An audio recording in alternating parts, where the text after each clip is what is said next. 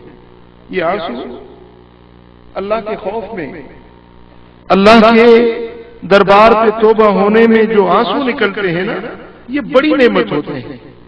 میرے آقا فرماتے ہیں پوری زندگی ایک آدمی نے گناہوں میں پوری زندگی گنوا دی، لیکن اپنے خطاؤں کو یاد کر کے اتنا رویا کہ اس کے آنکھوں سے اتنا آنسو نکلا جتنا مکھی کا سر ہوتا ہے.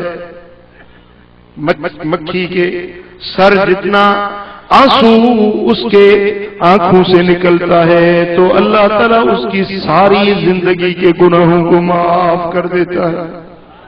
صلی اللہ علیہ یا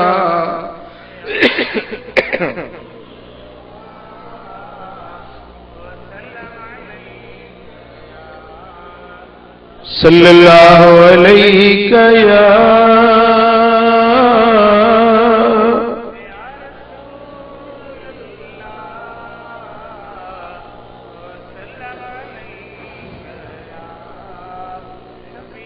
عینان لا تمسہم النار. میرے آقا فرماتے ہیں کہ دو آنکھیں ایسی ہیں جن کو جہنم کی آگ نہیں چھو سکتی. ایک وہ آنکھ عین بکت من خشیت اللہ وعین باتت تہرس فی سبیل اللہ. ایک وہ آنکھ ہے جو اللہ کے خوف میں روتی ہے، جس سے آنسو نکلتے ہیں. اس آنکھ پر دوزخ کی عذاب کو اللہ تعالیٰ معاف فرما دیتا ہے. اور دوسری وہ آنکھ جو اللہ کی راہ میں جاگنے والی آنکھ ہے. یہ رونے والی اور جاگنے والی دونوں آنکھیں اللہ کے عذاب سے مأمون اور حفاظت والی بن جاتی ہیں. عزیزان محترم، حضرت سیدہ عائشہ صدیقہ رضی اللہ تعالی عنہا ام المومنین عرض کرتی ہیں یا رسول اللہ، قیامت کا جو حساب اور کتاب کا دن ہے، جس دن ہر ایک سے حساب لیا جائے گا، میرے آقا مجھے بتائیے کوئی ایسے لوگ بھی ہوں گے جو بغیر حساب کے جنت میں چلے جائیں؟ کچھ ایسے بھی ہوں گے جن پر حساب نہ ہو، جن پر پوچھ گچھ نہ ہو، جن سے مواخذہ نہ ہو. میرے آقا نے فرمایا کہ ہاں اے عائشہ سن لے، وہ اللہ کے بندے جو گناہوں کو یاد کر کے روتے ہیں، اللہ کے سامنے معافی مانگتے ہیں، وہ توبہ کرنے والے بندے، وہ رونے والے بندے، وہ بغیر کسی حساب کے جنت میں داخل کر دیے جائیں گے. اے عائشہ، ان لوگوں کا دوزخ میں جانا اتنا مشکل ہے، اتنا مشکل ہے جس طرح دوہا ہوا دودھ تھنوں میں واپس جانا مشکل ہوتا ہے. اگر دودھ دو لیا جائے تو پھر وہ تھنوں میں واپس جا نہیں سکتا. تو وہ اللہ کے خوف میں رونے والے جہنم میں نہیں جائیں گے جس طرح یہ دودھ واپس تھنوں میں جانا مشکل ہوتا ہے. عزیزان گرامی، تو اب ہم کیا کر رہے ہیں اور ہمیں کیا کرنا چاہیے؟ یہ محفل، یہ مجلس، یہ ذکر والوں کی محفل اس لیے بلائی جاتی ہے کہ ہم نے جو خطائیں کی ہیں اپنے رب کی دربار پہ معافی مانگ کر اس کے سچے بندے بن جائیں. اس لیے تمہیں بلایا جاتا ہے کہ آؤ مل کر اپنے مولا کریم سے معافی مانگے، اس کے حبیب کو راضی کرنے کی راہ کو اختیار کر لے۔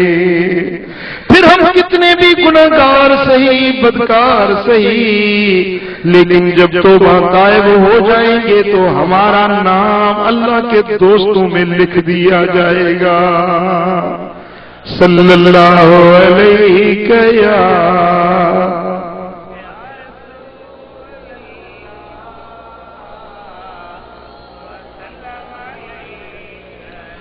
صلی اللہ علیہ یا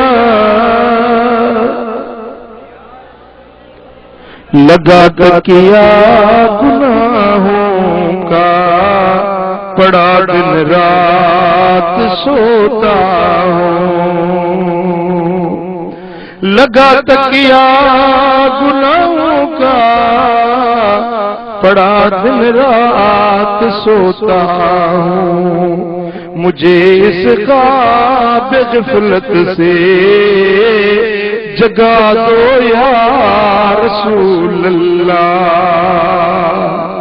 مجھے اپنا ہی دیوانہ بنا لو یا رسول اللہ، مجھے اپنا ہی دیوانہ بنا لو یا رسول اللہ، لگا تکیا گناہوں کا،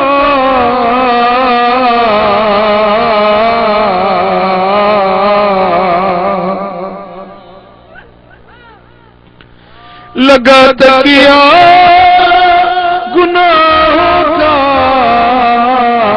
پڑا دن رات سوتا ہوں،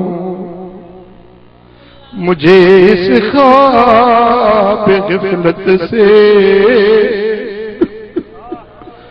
جگا دو یا رسول اللہ، مجھے اس خواب غفلت سے جگا دو یا رسول اللہ، مجھے اپنا ہی دیوانہ بنا لو یا رسول اللہ۔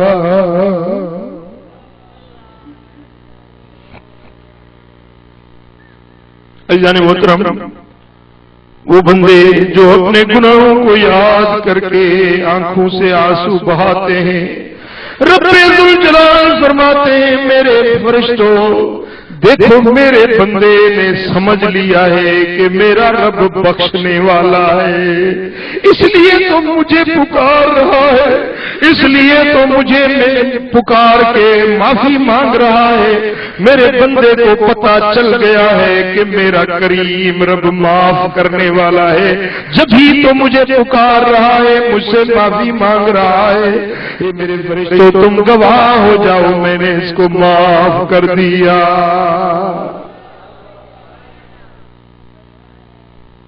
عزیزان گرامی، اگر ہم اعمال صالحہ کر نہ سکے ہیں، عبادتیں ہم سے ہو نہ سکی ہیں، لیکن آج وقت ہے کہ ہم اپنے گناہوں پر توبہ طائب ہو کر معافی تو مانگ لیں، اپنے گناہوں کا تصور کریں۔ اور آقا فرماتے ہیں کہ اپنے گناہوں کو یاد کر کوئی روتا ہے، اس کے چہرے پر اتنا آنسو نکلتا ہے کہ اس ایک بال کے برابر اس کے چہرے پہ اس کی نمی پہنچتی ہے، اللہ تعالیٰ اس پر دوزخ کی آگ معاف کر دیتا ہے۔ او میٹھا مدنی ماہی میں منا نسجم ستی قسمت نکروں جگا نسجم سونا مدنی مائی میں منا نسجم او منڈ دی چندری ہوئم تا میرل دی رحم سائیں دے لڑن لگم تا میں بھلتی رہم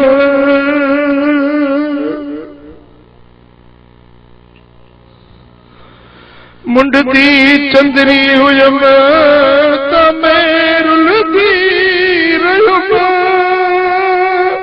سائیں دے لڑن لگم تا میں بھلتی رہم کنڈ کھلتی گئی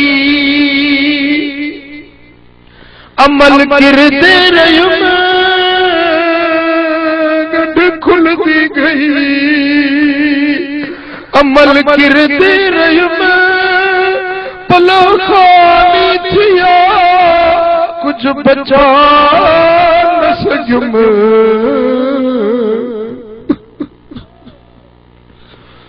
سنا مدنی مائی میں منا نہ سکم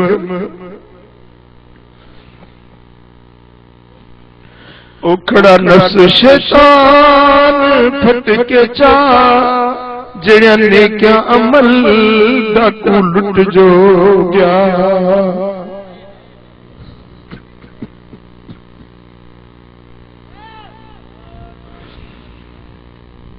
کھڑا نفس شیطان پھٹ کے چا جڑیا نیکیاں عمل ڈاکو لٹ جو گیا ہو ذرا کچھ نہ بچا اگوں تھی اس میں کیا ذرا کچھ نہ بچا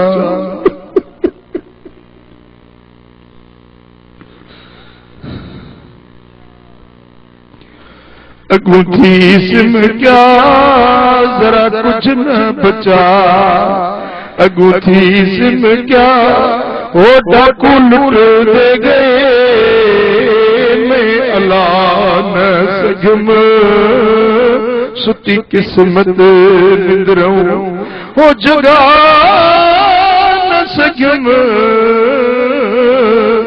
سونا مدنی مائی میں منا نہ سگم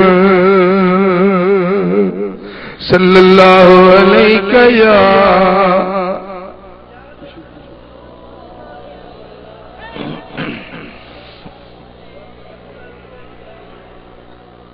صلی اللہ علیہ یا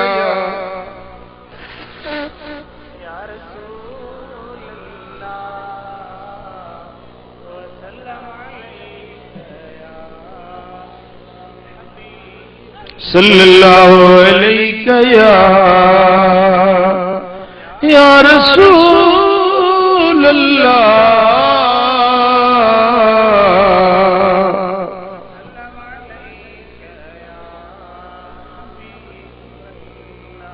صلی اللہ علیہ یا کچھ عشق ندامت کے کچھ ہار درودوں کے کچھ عشق ندامت کے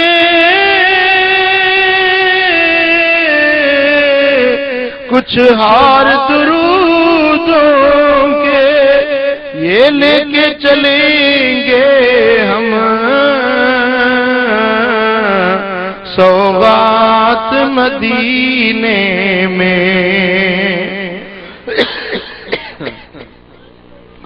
یہ لے کے چلیں گے ہم سوغات مدینے میں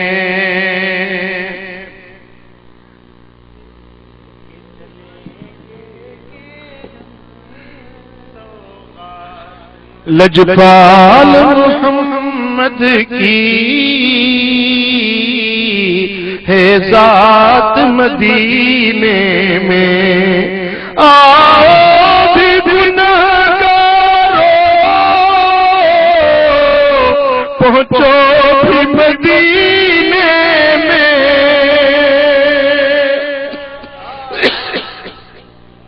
ارے آؤ بھی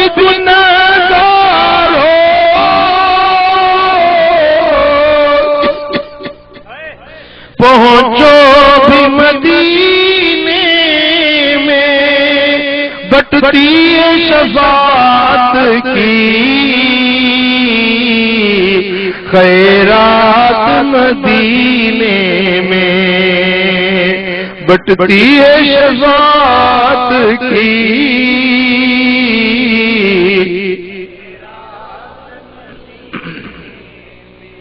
لجپال محمد کی ہے ذات مدینے میں. یہ بھی گناہوں کو معاف کرنے کا ایک ذریعہ ہے. سرکار کے در پہ چلے جاؤ جہاں گناہوں کی معافی ملتی ہے. اگر وہاں نہیں پہنچ سکے تو یہاں بھی میرے آقا ایمان والوں کو ان کی جانوں سے بھی زیادہ قریب ہیں. النبی اولیٰ بالمؤمنین من انفسہم. میرا نبی ایمان والوں کو ان کی جانوں سے بھی زیادہ قریب ہے. عزیزان گرامی، تو اگر سرکار کو راضی کرنا ہے، اللہ اور اس کے حبیب کو راضی کرنا ہے، تو آج کے یہ لمحے ہمیں اللہ تعالیٰ نے زندگی کے مہلت کے دیے. کل کا انتظار نہ کرو، پتہ نہیں کل ہماری زندگی میں ہو یا نہ ہو. جمعے کا انتظار کرتے ہو، ریٹائر ہونے کا انتظار کرتے ہو، توبہ کرنے کے لیے کئی بہانے تلاش کرتے ہو. نہیں، آج کی یہ لمحے اللہ تعالیٰ نے مہلت کے دیے. آج توبہ طائب ہو جا، آج تیرا نام اللہ کے مقبول بندوں میں لکھ دیا جائے گا. کرے وٹ جے کی کرنو تھئی وری واپس نورنو تھئی. کرے وٹ جے کی کرنو تھئی وری واپس نورنو تھئی. حساب کتاب تھیڑو تھئی سارے سب صاف ڈیڑو آ. چھڈے ندار دنیا کے قبر دے نیٹ ہلنو آ. اتے نئی دھوڑ میں وجھندئی سامیہ میں نیٹ سمڑو آ. دوستو توبہ طائب ہو جاؤ، اللہ کے در میں معافی مانگ لو. یہ رب کو منانے کا طریقہ ہے، اللہ کی دربار میں مقبول ہونے کا ذریعہ ہے. پڑھو صلی اللہ علیہ یا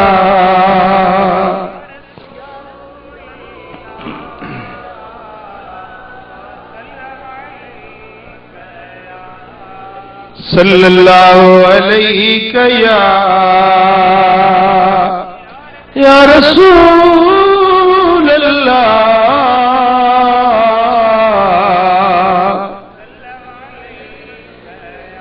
ان اللہ یحب التوابین ویحب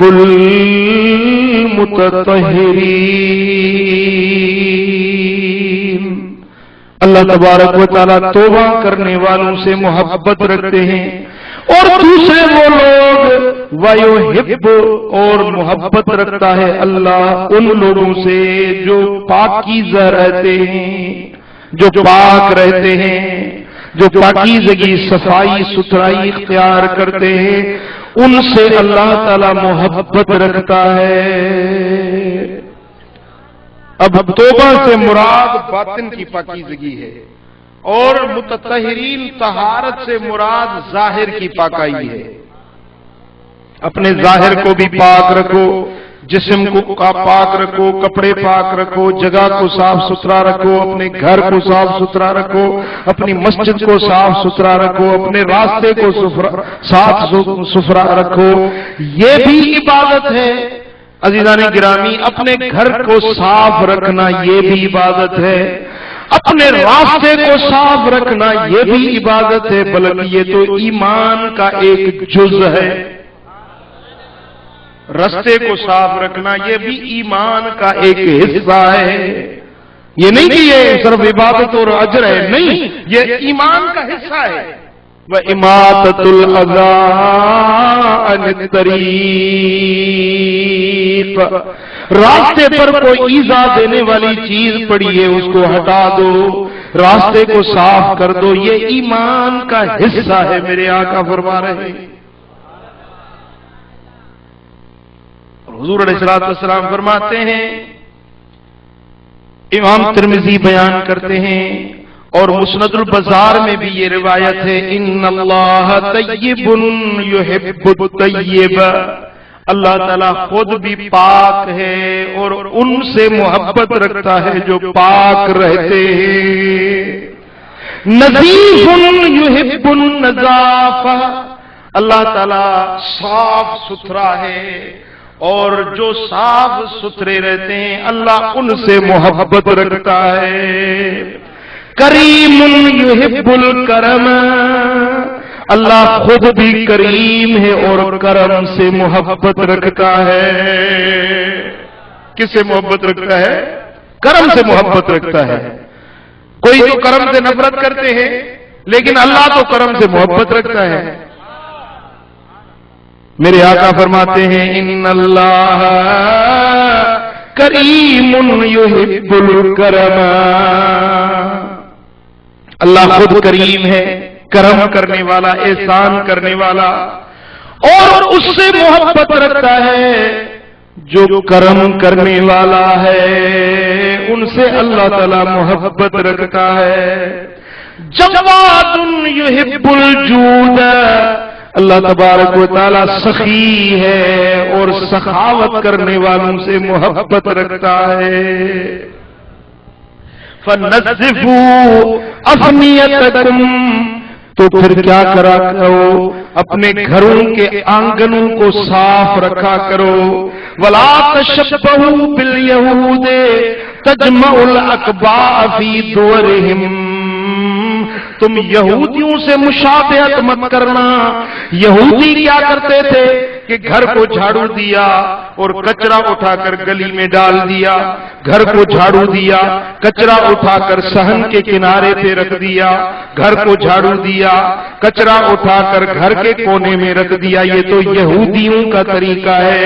تم محمدی ہو، مجھ سے محبت رکھنے والے ہو، میرے طریقے پہ چلنے والے ہو، تو اپنے گھروں کو جھاڑو دیا کرو، صاف ستھرا رکھا کرو. پھر یہ کچرا اس جگہ پھینکو جہاں کچرا رکھنے کی جگہ ہے، اپنے گلیوں میں کچرا مت پھینکا کرو. بات سمجھے؟ سبحان اللہ. میرے آقا فرماتے ہیں ان الاسلام نظیف فإنه لا يدخل الجنة إلا نظیف. بے شک اسلام جو دین ہے وہ صفائی ستھرائی والا دین ہے، اور جنت میں کبھی بھی وہ شخص نہ جائے گا جو دنیا میں صاف ستھرا نہیں رہتا. جو صاف ستھرا نہیں رہتا، گدلا میلا کچیلا رہتا ہے، وہ جنت میں کبھی نہیں جائے گا. اب گناہ ہوتا ہے تو دل ناپاک ہو جاتا ہے، دل گندا ہو جاتا ہے. مثلا ظاہری جسم ہے، کپڑے ہیں، کوئی مٹی اٹھا کر لگاؤ تو کپڑا کیا ہو جائے گا؟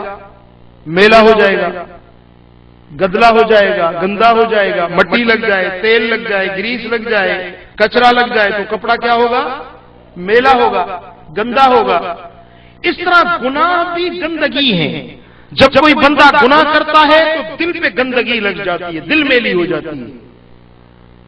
دوستان گرامی، پھر جسم کو یا کپڑے کو آپ صابن کے ساتھ دھوتے ہیں، اور دل جو ہے نا، دل کسی اور صابن سے نہیں دھوتا. دل کو یہ آنکھوں کے آنسو جو ہے نا، یہ گرم گرم قطرے اس کو دھو دیتے ہیں.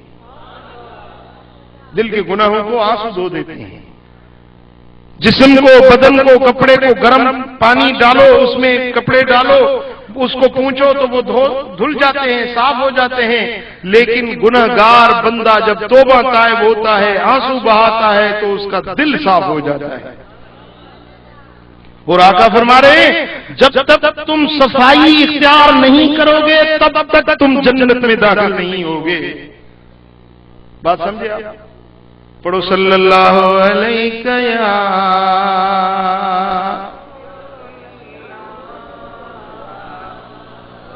صلی اللہ علیہ یا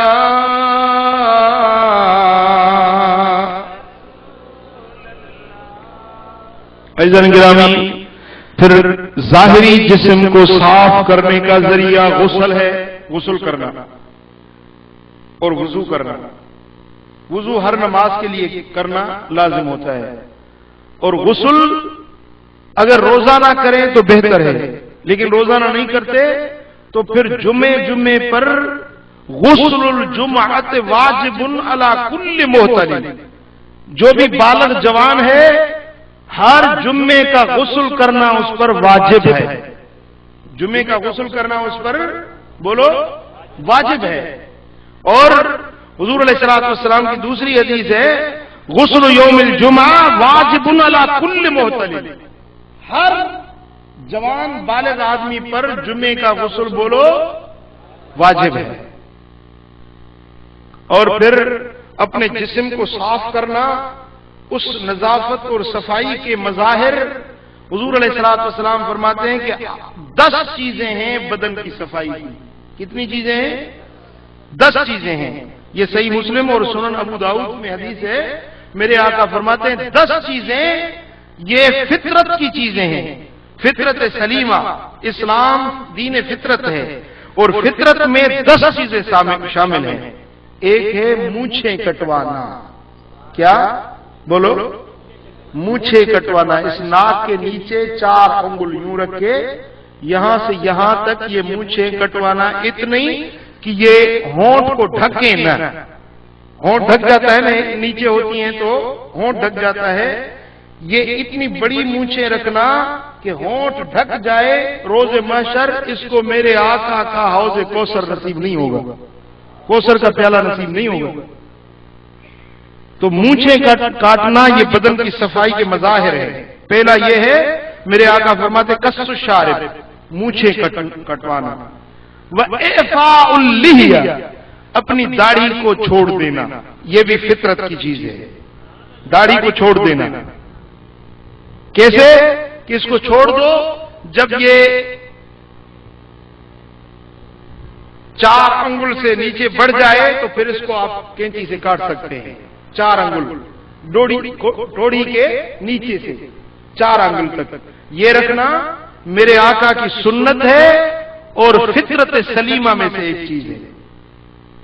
والسواک، اور مسواک دینا۔ تیسری چیز کیا ہے؟ مسواک دینا۔ یہ مسواک لگانا، مسواک نبی کی سنت ہے، دانتوں کی صفائی ہے، اور مسواک لگانے والے پر اللہ اور اس کا حبیب راضی ہو جاتا ہے۔ وَإِسْتِنْشَاقُ الْمَاءِ، اور کلی کرنا۔ کلی کرنا یہ بھی فطرت سے ہے۔ مثلا کھانا کھانے سے پہلے یا کھانا کھانے کے بعد یا سونے سے پہلے مثلا دودھ پی لیا ہے تو کلی کر لیا کرو، یہ بھی میرے آقا کی سنت ہے۔ وَقَصُّ الْأَظْفَارِ، اور ناخن کٹانا۔ ناخن کٹانا یہ بھی میرے آقا کی سنت ہے اور 10 فطرت کی چیزوں میں سے ایک فطرت کی چیز ہے۔ اور سن لو ناخن کاٹنے کا طریقہ کیا ہے کہ جو انگلی سب سے زیادہ اچھی اور شان والی ہے اس سے شروع کرنا ہے۔ کیسے؟ ناخن کاٹنے کا طریقہ کیا ہے، کہاں سے شروعات کرنی ہے؟ جو دونوں ہاتھوں میں سے سب سے اچھی شان والی انگلی ہے ادھر سے شروع کرنا ہے۔ وہ کیا ہے؟ اب دونوں ہاتھوں میں سے فضیلت والا ہاتھ کون سا ہے؟ سیدھا۔ پھر سیدھے ہاتھ کی کتنی انگلیاں ہیں؟ 5، اور 5 میں سے کون سی انگلی شان والی ہے؟ شہادت والی۔ یہ انگلی، تو یہاں سے پہلے جب ناخن کاٹتے ہیں نا تو یہاں سے شروعات کریں، اس کے بعد پھر کون سی؟ جو اس کے دائیں طرف ہے، یعنی بیچ والی بڑی، سب سے جو بڑی ہوتی ہے، پھر اس کو کاٹیں، اس کے ناخن کاٹیں، پھر اس کے دائنے والی، پھر اس کے دائنے والی، اب پھر دائیں پر، جیسے یہ آپ دعا مانگتے ہیں نا تو انگلیاں جس طرح قطار میں ہوتی ہیں، اب اس چھوٹی انگلی سے پھر اس چھوٹی بائیں ہاتھ کی چھوٹی انگلی پر آ جائے، پھر اس پر آ جائے، پھر اس کے ناخن کاٹیں، پھر اس کے کلمہ شہادت والی بائیں ہاتھ والی اس کو کاٹیں، پھر انگوٹھے کا، پھر سب سے آخر میں دائیں انگوٹھے۔ یہ طریقہ سنت ہے۔ جس طرح آپ یہ دعا کے لیے ہاتھ اٹھاتے ہیں نا تو اشد انگلی سے شروع کریں اور یہ گول گھومتے آئیں، پھر آ کر انگوٹھے پر ختم کریں۔ یہ طریقہ ہے ناخن کاٹنے کا۔ اور پاؤں کے دائیں پاؤں کی سب سے چھوٹی انگلی جو ہے چھنگلیا، اس سے شروع کریں اور بائیں پاؤں کی چھنگلیا پر ختم کریں۔ جس طرح یوں پاؤں دونوں رکھتے ہیں نا تو ادھر سے شروع کریں، پھر یہ کاٹتے کاٹتے آخری یہاں پر ختم کریں۔ یہ پاؤں کے ناخن کاٹنے کا اسلامی طریقہ ہے۔ اور حضور علیہ الصلوۃ والسلام فرماتے ہیں وہ غسل البراجم، یہ جو ہاتھوں کے پور ہوتے ہیں نا، انگلیوں کے پور ہوتے ہیں، ان کو دھونا یہ بھی فطرت کی چیز ہے۔ ان کو دھونا، کیونکہ جب آدمی کام کاج کرتا ہے نا، مٹی والے کام جو کرتے ہیں تو ان جگہوں پر مٹی جم جاتی ہے، تو اس کو کھرچ کے صاف کرنا، ان کو دھونا، یہ بھی فطرت کی بات ہے۔ اور بغلوں کے بالوں کو نوچنا، یہ بھی فطرت سلیمہ سے ہے۔ اور زیر ناف کے جو بال ہیں وہ لینا، یہ بھی سنت ہے۔ اور پانی بہانا، اپنے جسم پر پانی بہانا، یہ 10 چیزیں ہو گئیں جو فطرت سلیمہ میں سے ہے۔ اور دوستان محترم، جب آپ ان باتوں کو یاد کرنا چاہتے ہیں تو یاد کر لیں اور ان پر عمل کرنے کی کوشش کریں۔ اللہ تبارک و تعالی جل شانہ ہمیں عمل کرنے کی توفیق عطا فرمائے۔ اور حضور علیہ الصلوۃ والسلام فرماتے ہیں کہ کان رسول اللہ صلی اللہ علیہ وسلم یأمر بدفن 7 اشیاء من الانسان، انسان کے جسم سے 7 چیزوں کو دفن کرنے کا رسول اللہ صلی اللہ علیہ وسلم نے حکم دے دیا۔ 7 چیزوں کو دفن کرنے کا میرے آقا نے حکم دے دیا ہے۔ اپنے جسم کی 7 چیزوں کو بولو کیا کرنا ہے؟ کتنی چیزیں؟ کیا کرنا ہے؟ 7 چیزوں کو دفن کرنا ہے۔ کون سی؟ بال، پھر چاہے سر کے بال ہوں، چاہے مونچھوں کے بال ہوں، چاہے داڑھی کے بال ہوں، چاہے زیرناف کے بال ہوں، چاہے بغلوں کے بال ہوں۔ جب وہ آپ بال لیتے ہیں نا تو ان بالوں کو یوں پھینکا نہ کرو، ان کو جمع کر کے کہیں دفن کر لیا کرو۔ یہ رسول اللہ صلی اللہ علیہ وسلم کا امر ہے۔ اور دوسری بات، ناخن، جب ناخن کاٹ لو تو ان کو یوں پھینک دیا مت کرو، بلکہ ان کو کیا کرنا ہے؟ دفن کرنا ہے۔ اور تیسری چیز خون، جسم میں سے خون نکل جاتا ہے، کبھی چوٹ لگ گئی خون نکل گیا، مجبوری ہو گئی خون نکلا، تو وہ خون زمین پر پھینک نہیں دو، بلکہ کیا کرو؟ اس کو بولو دفن کر دو۔ اور جو عورت کو ناپاکی کے دن ہوتے ہیں تو جو پانی آتا ہے اس کو بھی، جس کو دم حیض کہتے ہیں، اس کو بھی میرے آقا فرماتے ہیں کہ دفن کر دیا کرو۔ اور دانت ٹوٹ جائے تو اس دانت کو بھی دفن کر دیا کرو۔ اور جب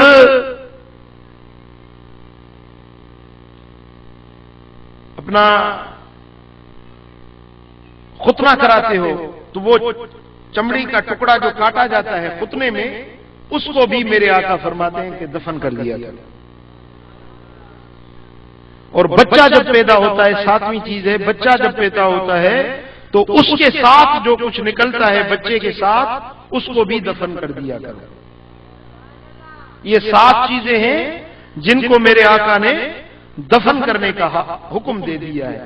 پھر روٹی کھاتے ہو تو روٹی کھانے کے بعد اپنے ہاتھوں کو صاف کر دیا کرو۔ اب تو یہ ٹیشو پیپر کا رواج ہو گیا، ٹیشو سے پونچھ لیتے ہیں، بس دھوتے نہیں۔ میرے دوستو، دھونا میرے آقا کی سنت ہے۔ ٹیشو سے پونچھ لیا جاتا ہے لیکن ہاتھ صاف نہیں ہوتے، یہ ہمارا تجربہ ہے کہ ہاتھ صاف نہیں ہوتے، وہ چکنائی یا وہ اس کے اثرات کھانے کے ہاتھوں پر لگے رہتے ہیں، ٹیشو سے بالکل صاف نہیں ہوتا ہے، کیونکہ سنت ہے میرے آقا کی ہاتھوں کو دھونا۔ اور حضور علیہ الصلوۃ والسلام فرماتے ہیں کہ جب تم لا تدخلوا علی قہرا بخرا، یہ اپنے دانت ہوتے ہیں نا، تمہارے دانت جب پھیکے پڑ جائیں، مسواک نہیں دیتے تو دانت کیا ہو جاتے ہیں؟ پیلے پڑ جاتے ہیں، اور وہ پیلے دانت کر کے اور منہ میں بدبو آ رہی ہو تو میرے آقا فرماتے ہیں میری مجلس میں مت آیا کرو،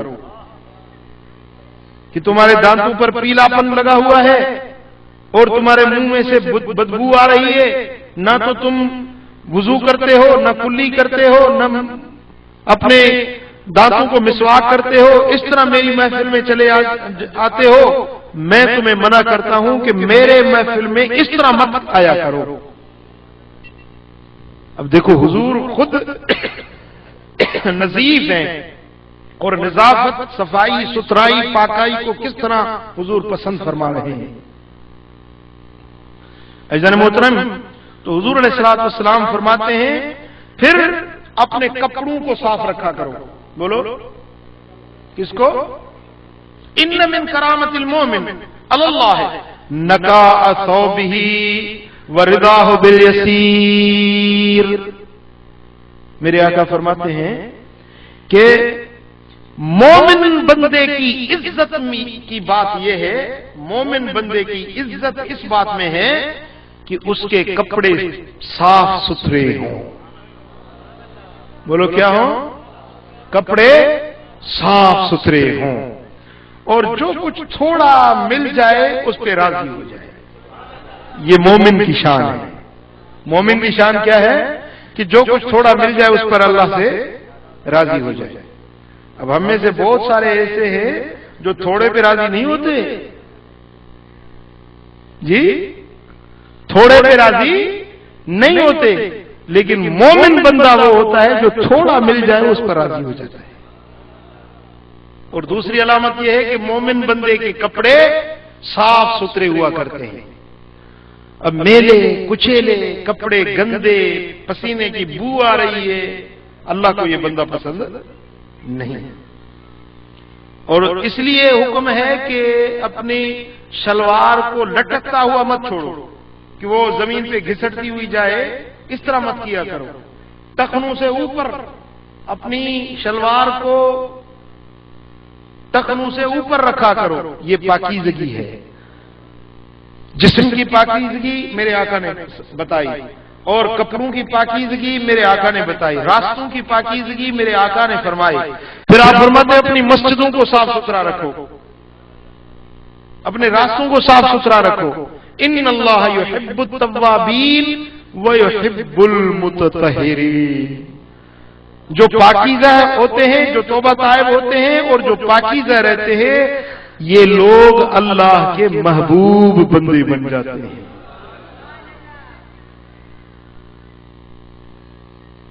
اور میرے دوستو، حضور علیہ الصلوۃ والسلام فرماتے ہیں کہ اردت علی امتی باعمالها حسنہ وسیئہ فرأیت فی محاسن اعمالها الاذى ینحى عن الطریق۔ میرے آقا فرماتے ہیں مجھے میری ساری امت دکھائی گئی۔ تھک گئے آپ؟ بولو. آپ فرماتے ہیں مجھے میری ساری امت دکھائی گئی اور ان کے اعمال بھی مجھے دکھائے گئے. تو جب میں نے اپنی امت کو دیکھا اور ان کے اعمال کو دیکھا تو فرأیت فی محاسن اعمالہا، میں نے اپنی امت کے اچھے اعمال دیکھے اور برے اعمال بھی مجھے دکھائے گئے.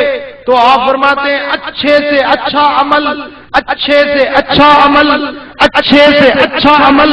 میں نے یہ دیکھا کہ راستے سے کوئی ایذا دینے والی چیز، کوئی گندگی، کوئی غلاظت، کوئی کانٹا، کوئی پتھر، کوئی لکڑی، کوئی کانٹے والی ٹہنی درخت کی وہ ہٹا دی.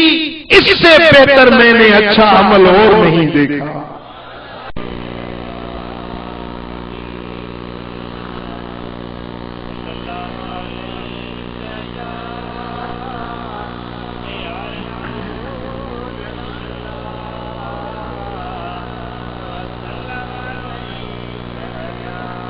صلی اللہ علیہ یا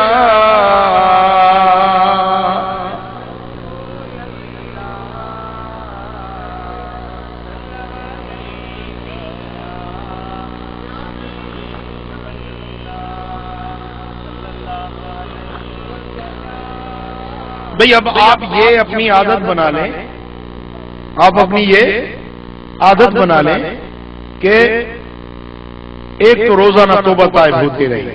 توبہ ہونے کی صورت یہ ہے کہ استغفار پڑھا کریں. کیا؟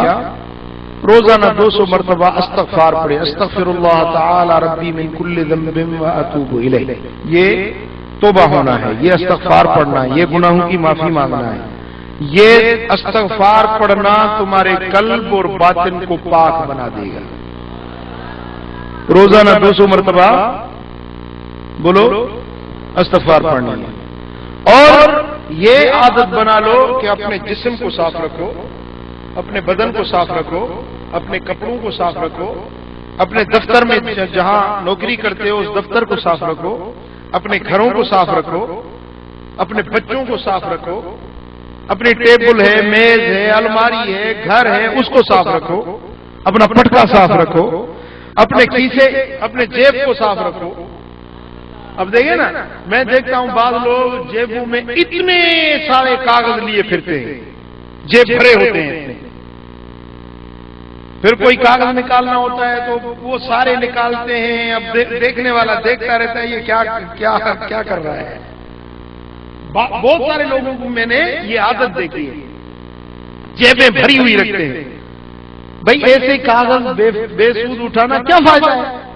ہو سکتا ہے کہیں گر جائے، کہیں آپ بھول جائیں، کوئی ضروری کاغذات ہوتے ہیں، کہیں گم نہ ہو جائیں، کھو نہ جائیں. تو اس لیے اپنے جیبوں میں ضروری چیز رکھو، فالتو چیزوں سے اپنے جیبوں کو صاف رکھو، اپنے آنکھوں کو صاف رکھو.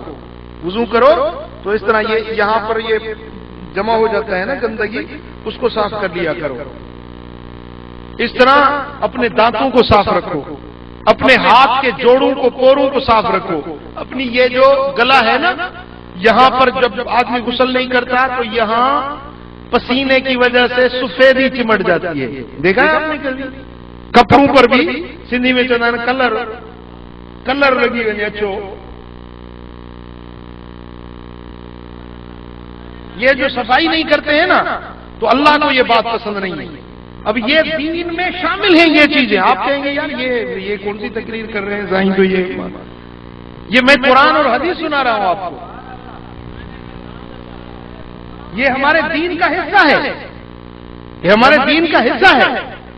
صحابہ کرام کو جب حضور علیہ السلام دین کی باتیں سکھاتے تھے، پھر یہ معاملات بھی سکھاتے تھے، تو کفار مشرکین لوگ کہتے تھے یار دیکھو یہ کیسا نبی ہے کہ اپنے صحابہ کو تہمند باندھنا بھی سکھاتا ہے، تہمند باندھنا بھی اپنے غلاموں کو سکھاتا ہے.